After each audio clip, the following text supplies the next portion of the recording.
यदि हम अपने को देह मानकर, भोक्ता मानकर इच्छाओं की पूर्ति में लग गए तो चाहे और हजारों जन्म हो जाए, कभी इच्छाओं की पूर्ति कभी नहीं होती। कैसा ये नाटक है माया का।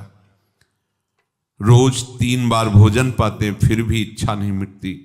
कितना कितना क्या क्या भोगा, कितना कितना भोग रहे हैं, कितना भोग लोगे, कुछ हाथ लगने वाला नहीं। वही तृष्णा, वही कामना, वही वासना। ये क्या नाटक है, समझो तो।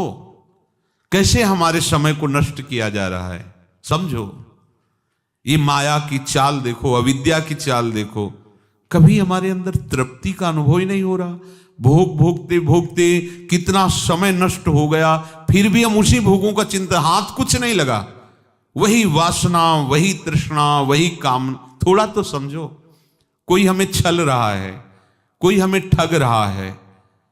हम परमार्थ के पथिक हैं, कोई ठग हमारे पीछे लगा हुआ है जो हमारी संपत्ति का अपहरण कर रहा है।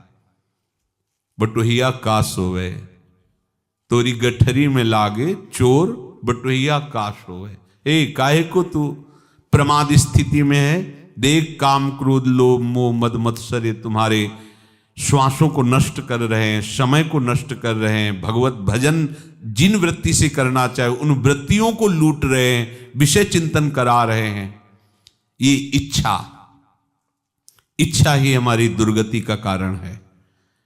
जो प्रभु से विमुख इच्छा है उसका त्याग उपासक को करना चाहिए। बिना इच्छाओं का त्याग के आगे नहीं बढ़ सकते। क्यों इच्छा करते हो? तुम्हारी इच्छा से ही सब कुछ होता है क्या? जैसे जीने की इच्छा सबके अंदर है, कोई नहीं मरना चाहता है, कोई बचता है क्या? सबको मरना पड़ता है। अगर विवेक से देखो तो जीने की इच्छा त्याग दो तो मरने का भय खत्म हो जाएगा। जीने की इच्छा ही तुम्हें मृत्यु के भय से भयभीत रखती है। अगर तुमने मृत्यु का वरण कर लिया, एक बार मरना है, एक बार ही तो ना, अब क्या भय करना, अब क्या डरना, जो कुछ होना है होने दो। राधा राधा राधा राधा राधा, कोई भय नहीं।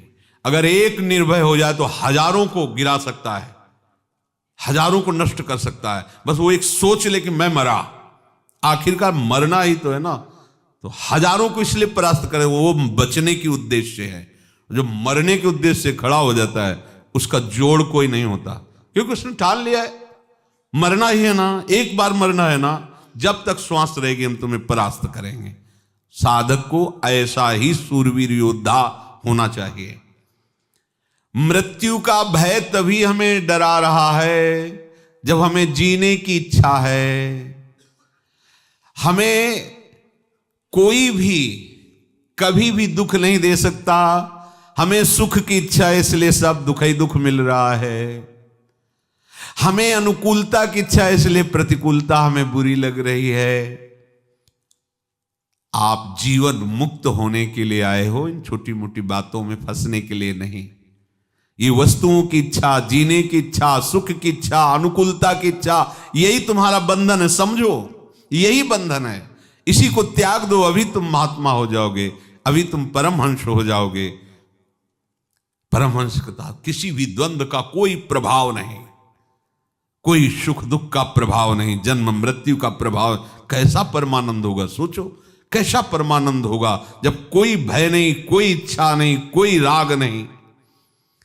साधक को गंभीरता पूर्वक इस बात पर विचार करना चाहिए। ये इच्छाएं क्यों करते हो? क्या तुम्हारी इच्छा से तुम्हारे अनुकूल भोग सब मिल रहे हैं क्या? नहीं मिल रहे तो करते क्यों हो फिर?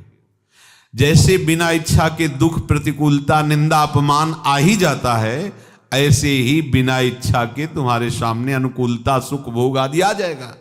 पर तुम उपासक हो भगवत प्राप्ति के, ना तुम्हें अनुकूलता का भोग करना ना प्रतिकूलता का। प्रारब्ध के अनुसार भोग उपस्थित हो सकता है, लेकिन भोगना ना भोगना ये विवेक की बात है। इसमें प्रारब्ध नहीं काम करेगा कि हमारा प्रारब्ध था तो हमने भोग भोग लिया। भोग का सानिध्य हो जाना प्रारब्ध हो सकता है, लेकिन भोगना ना भोगना ये विवेक की बात होती है। साधक विवेकवान होता है, प्रारब्ध के अनुसार भोग उपस्थित होते हैं, पर विवेक से राग रहित होकर उनके संयोग सुख से बचता है।